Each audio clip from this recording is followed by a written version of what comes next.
The New Zealand economy grew by 1.0% in the June 2018 quarter. This follows rises of 0.5% and 0.6% in the previous two quarters. This holds our annual rate of growth at 2.7%. So while the quarterly rate is the highest we've seen in 2 years, our annual rate remains at the lowest since mid-2014. All industries that we measure in GDP rose this quarter with the exception of mining. Service-related industries made the largest contribution. These are things like retail trade and accommodation, wholesale trade or transportation. Individually, the largest industry to contribute was the agriculture, forestry and fishing industry, which rose 4.1%.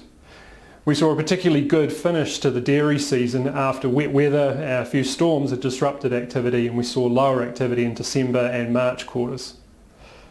Mining activity fell by 20%, and this is its largest fall in nearly 30 years. An unplanned shutdown at one of New Zealand's largest gas fields affected mining activity, as well as also flowing into lower manufacturing activity for petroleum and chemical products. This industry was also affected by a planned shutdown at the Marsden Point refinery. We also look at the economy in terms of the money spent on goods and services.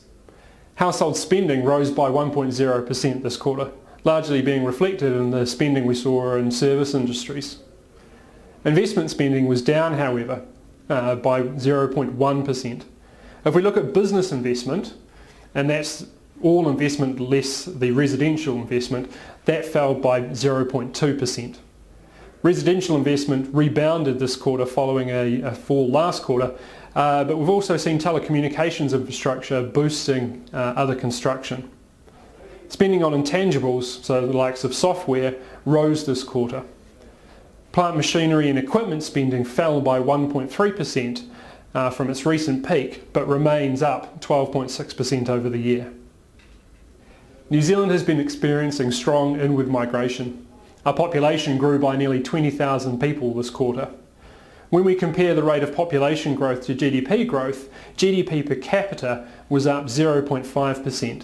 When we look at this over the year, GDP per capita rose by 0.7%.